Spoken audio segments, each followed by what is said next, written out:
Disclaimer. Cette critique vous est proposée par quelqu'un qui ne s'y connaît absolument pas en cinéma. Il est juste là pour démonter un film un peu pourri. C'est que de l'amateurisme le plus complet, comme ce film. Cordialement, Thomas Clavel.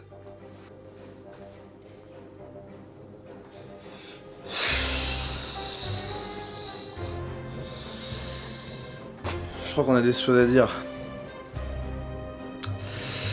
J'en ai vu des films, hein.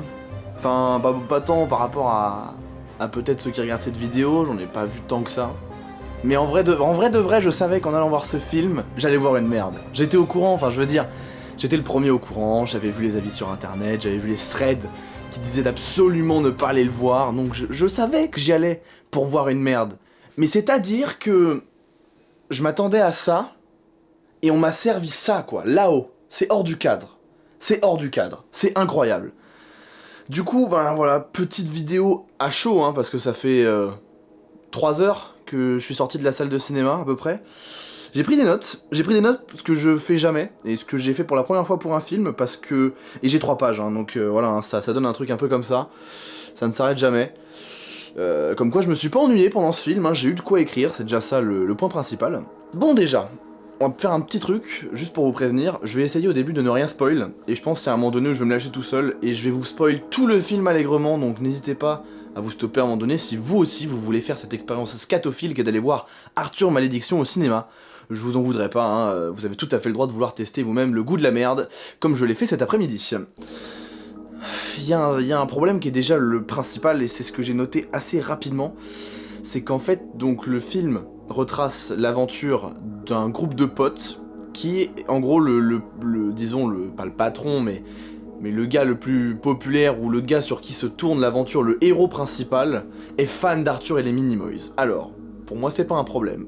Voilà, les premières scènes du film, on le voit en étant enfant, qui apprécie Arthur et les Minimoys comme j'ai pu apprécier Arthur et les Minimoys. J'ai vu les 3 films, il y avait le Futuroscope, l'attraction Futuroscope qui, il me semble, a été même meilleure attraction du monde, pour dire à quel point l'effet Arthur et les Minimoys était dingue. Donc je comprends. La seule chose c'est qu'il est fan d'Arthur et les Minimoys, mais à mon âge. C'est-à-dire qu'il a 18 ans. Il est majeur. C'est son anniversaire. Et il est toujours fan d'Arthur et les Minimoys, et ça se passe aujourd'hui, hein, ça se passe, voilà, genre en 2022, 2021, un truc pas loin.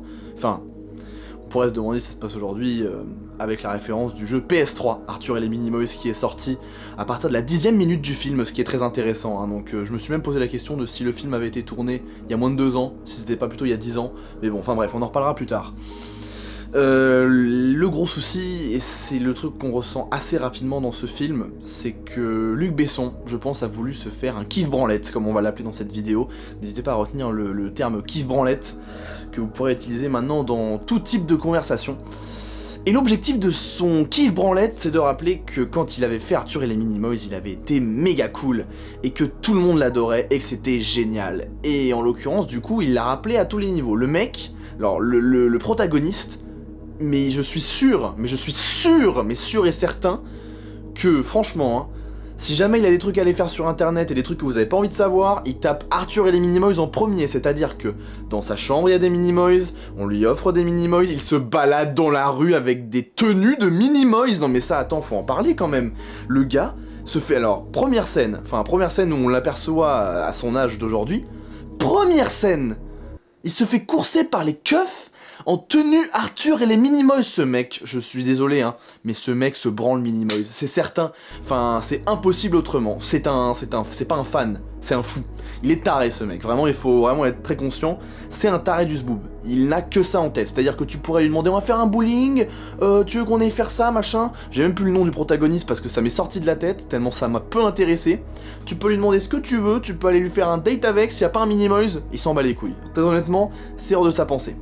À même se dire qu'à un moment donné dans le film, bon, il est enfant, mais il dit à sa mère qu'il veut devenir un Minimoys quand à la question « Qu'est-ce que tu voudrais être plus tard ?» Tu pourrais répondre boulanger, tu pourrais répondre astronaute, tu pourrais répondre même cinéaste, enfin c'est un film, c'est un kiff-branlette de Luc Besson, donc Luc Besson il pourrait dire « Je veux être cinéaste », non, il veut être un Minimoys. Et c'est vraiment ça le truc, c'est-à-dire qu'il rêve Minimoys, toute sa vie c'est les Minimoys, et donc du coup en fait c'est un peu un film indigeste, parce que tu peux avoir aimé ça, tu peux avoir aimé quelque chose, enfin je veux dire, la franchise d'Arthur et les Minimoys de l'époque est une super franchise à regarder, et ça me dérangerait même pas de la regarder comme ça pour le délire. Mais à notre âge, enfin qui regarde, non alors franchement en question, qui s'est déjà fait un kiff là dans les gens qui regardent, qui s'est dit en soirée pour son anniversaire, c'est 18 ans, il s'est pas mis une caisse, il s'est rien mis, il a invité ses potes, il a dit les gars, et si on se refaisait les Arthur et les Minimoys? Et alors ça, le premier en commentaire qui me dit qu'il a fait ça, franchement mais t'es un champion. T'es un champion parce que tu vas adorer ce film, et c'est génial. L'histoire du film étant que, pour son anniversaire, ils font plaisir aux fanats d'Arthur et les Minimoys, aux minimosexuels, comme on va l'appeler, et ils veulent l'emmener dans la maison du film Arthur et les Minimoys, qui se trouve, je sais plus où, c'est une propriété à Besson en plus, qui se branlette, on y revient, tout est lié. Autre petit point un petit peu intéressant à connaître, c'est un point plutôt histoire, mais il est quand même sympa à avoir en tête, c'est qu'une des actrices, et pas des moindres, est la fille de Luc Besson. Il me semble que c'est Thalia Besson, si pas de bêtises. Le truc étant que, mais ça tout le monde de toute manière vous le lirez sur n'importe quel forum qui vous parlera du film, une des premières phrases de la fille de Luc Besson est de dire, parce qu'ils sont pas revus depuis longtemps avec le protagoniste, je vais aller chercher son nom parce que ça devient quand même un petit peu handicapant, je crois qu'il s'appelle Alex, ouais, comme quoi j'ai un peu de mémoire. Donc du coup Alex revoit pour la première fois la fille de Luc Besson, il me semble que c'est Samantha, et première réflexion qu'il lui dit, c'est qu'elle a beaucoup changé, et qu'elle a pris des seins.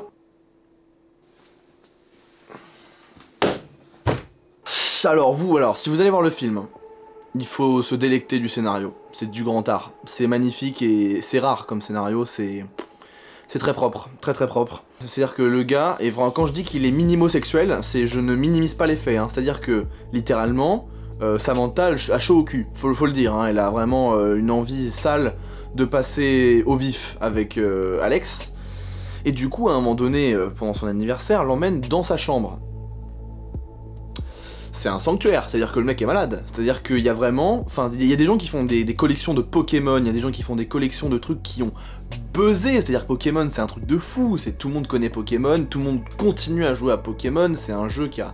Enfin, c'est une franchise qui a tout pété à l'international. Lui, ce mec, il est fou d'une franchise dont plus personne ne parle depuis bien 5-7 ans, je dirais. Et encore, je suis très gentil. 5-7 ans. J'ai pas dû entendre parler d'Arthur et les Minimoys depuis 5-7 ans.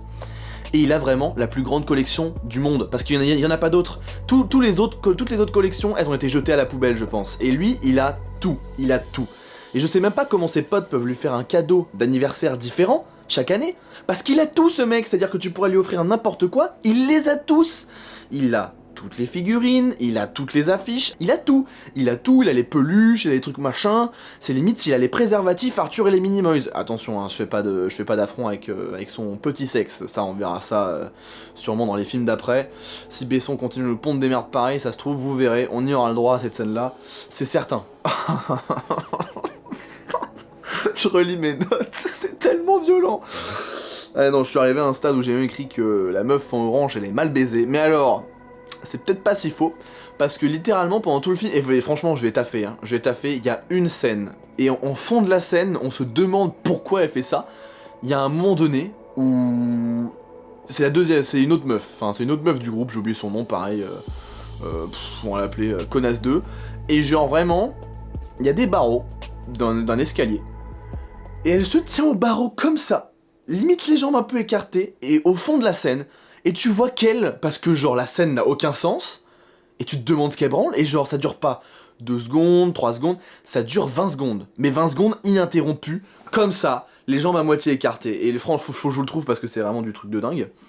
Enfin bref, j'ai dit que je spoilais pas, je vais essayer de rester un petit peu dans le thème. Enfin bref, pour dire, le gros problème du film, je l'ai déjà développé, c'est que je pense que Luc Besson a eu envie de se faire son petit kiff, à montrer qu'il y a des fans d'Arthur et les Minimoys et que c'est lui qui a le plus grosse gag. Et en fait, c'est là où c'est dingue dans l'analyse, parce que du fait d'avoir voulu faire ça, il a fait complètement l'inverse. C'est-à-dire que son kiff branlette, c'était de montrer au monde qu'il existait toujours, qu'il avait des gros muscles, et que clairement il était encore dans le game du monde cinématographique. Et en fait, en faisant ça, il a juste prouvé l'inverse, que sa société de production, elle est en redressement judiciaire, c'est la merde, que son film pue la merde, parce que je vais vous spoiler après, mais c'est un... Enfin, Oh là, trop de choses à dire. Vraiment, je pense que j'ai 24% de batterie, il va falloir que je prenne 2 batteries bonus pour le faire. Mais vraiment, c'est n'importe quoi. C'est du n'importe quoi. Il n'y a pas de... Son film est nul. Enfin, vraiment, faut le dire, hein. C'est-à-dire que ça, il peut avoir fait de très belles choses, de très grandes choses. Son film est nul à chier. Enfin, vraiment, il n'y a pas à dire. Et c'est surtout... Et je pensais être très déçu des acteurs, qui, bon, leur jeu vaut ce qu'il vaut, mais surtout voilà, les différents dialogues, la manière dont c'est amené, les ados de 18 ans complètement, mais caricaturés au possible, enfin, je veux dire, jamais je ne me comporterai comme l'un d'eux. Et même, voilà, le comportement toujours un peu con des films d'horreur, bon, un film d'horreur, hein, je déteste les films d'horreur, et pourtant, j'y ai survécu, enfin, largement même, et c'est après que ça devient malsain, en fait, c'est-à-dire que le film était nul, et en même temps, tu vois, sur l'écran titre, Luc Besson, il réalisait pas. Et c'est peut-être un truc que je dois dire, niveau réalisation et niveau plan de cam, c'est ok. Enfin, je veux dire, il y a pas de... Je vois pas pourquoi le film est mauvais là-dessus. Moi, ça me va, l'image est belle. Ok, pourquoi pas. Mais il a osé se mettre scénariste, par contre. Genre, c'est-à-dire que dans les écrans titres, j'ai lu Luc Besson scénariste. Gros, tu fais quoi ? Mais t'as pété un plomb là, mais non mais jamais sur un film comme ça tu mets ton prénom. Limite tu l'effaces en post-prod, après tu mets After Effects, tu mets un carré, un rectangle noir et t'enlèves ton nom. Tu peux pas mettre que t'es le scénariste de ce film, c'est de la merde. Oh pardon, putain. Mais genre vraiment, le scénario, c'est n'importe quoi. Enfin c'est vraiment n'importe quoi. Et ben je vais être obligé de vous spoiler un petit peu. Ils meurent quasi tous. Enfin bref. Par leur conneries, par leur truc machin, ils meurent quasi tous. Enfin, ils sont 3 à survivre. Tout est normal. Et en même temps, et donc je vais rebondir au fait qu'ils meurent quasi tous, et qu'ils vivent sûrement la pire expérience de leur vie, c'est peut-être pas une si mauvaise expérience, parce qu'au final, peut-être que Alex va arrêter d'aimer les Minimoys. Et c'est peut-être la meilleure chose qui pouvait lui arriver à Alex. Qu'il y ait des gens dans la forêt, qui a envie de le buter, ainsi que tous ses amis, pour qu'il arrête d'idolâtrer les Minimoys. Voilà, Alex. Voilà. C'est ça d'aimer les Minimoys. C'est mourir, d'accord ? Il faut arrêter d'aimer les Minimoys.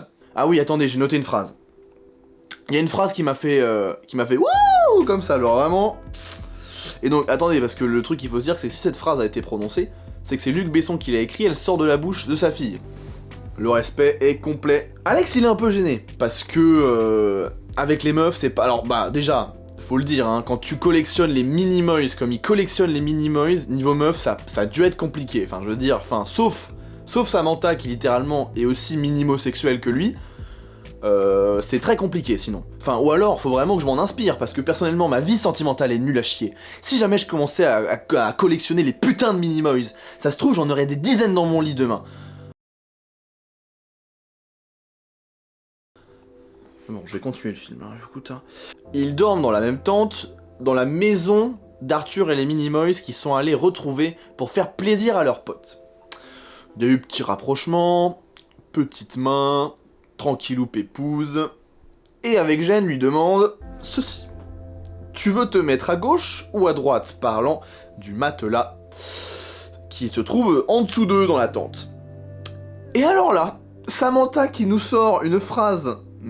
Bon, je pense que dans un contexte un peu plus chaud, j'aurais pu la sortir. Mais quand même, genre, elle te sort, bah je vais commencer à gauche, et à la mi-temps, je vais peut-être passer à droite. Mais tu t'es cru au football, Samantha? Non, moi c'est bon, ça me saoule. Tu t'es cru au football, Samantha? Mais elle est complètement pétée, celle-là, dis donc. L'autre pauvre, il est en train de se chier dessus, il sait pas comment te pécho, et toi t'es en train de lui dire que tu vas le ken toute la nuit. Non mais oh, Samantha, on est où, là? C'est pas possible, ça, bordel de merde! Juste mon téléphone, vérifier qu'il est en bonne santé.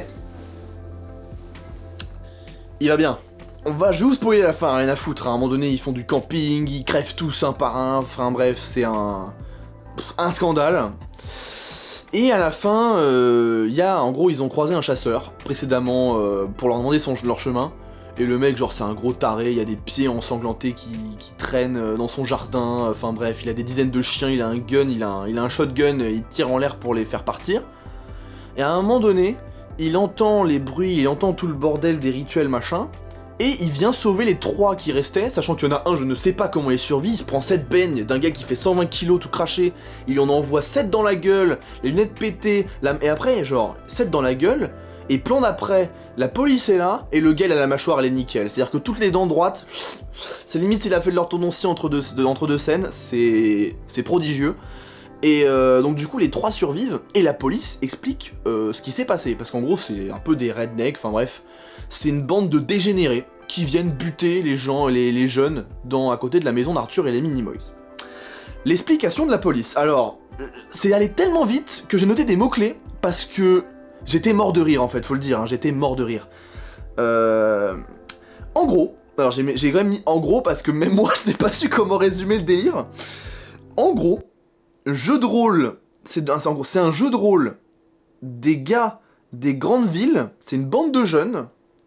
Il y a 3 ans, ils ont fait la même avec Batman et Superman, et c'était celui qui devait voler le plus loin et sauter de leur bâtiment. Ils sont tous drogués, ils font ça le week-end, et ils ont découvert la maison d'Arthur et les Minimoys, et c'est leur nouveau jeu. Voilà, je vous laisse apprécier un petit peu la fin de l'histoire, hein, parce que ça se finit comme ça. Enfin, et je trouve qu'il y avait en plus plein de moyens de rendre le truc assez intéressant. Enfin, je veux dire, il y a cette mécanique de... Il y a un tunnel à un moment donné dans le film qui est un peu un tunnel infini. Il y a un peu ce délire, voilà, comme dans Arthur et les Minimoys, où tu rentrais dans une genre de longue vue et tu rentrais dans le sous-sol, entre guillemets, en dessous de la maison. Et là, c'est un peu le même délire, mais à l'échelle humaine. Et le truc, c'est qu'il y a plein de trucs surnaturels. Enfin, il y a un tunnel avec une grande tête blanche, avec un couloir rouge, tu sais pas par où la personne est passée, tu sais pas ce qui s'est passé. Et jamais il ne l'explicite. Jamais il l'explicite. Jamais, genre jamais. Et... En fait, moi, ce qui me frustre, c'est que j'aurais bien voulu avoir la fin de l'histoire, et même ça, je l'ai pas eu, putain. 8 € tarif étudiant, nique sa mère. Et en plus, à la fin... une des dernières scènes, il y a un gars qui est au 2e étage de la maison, qui a sa main, qui observe.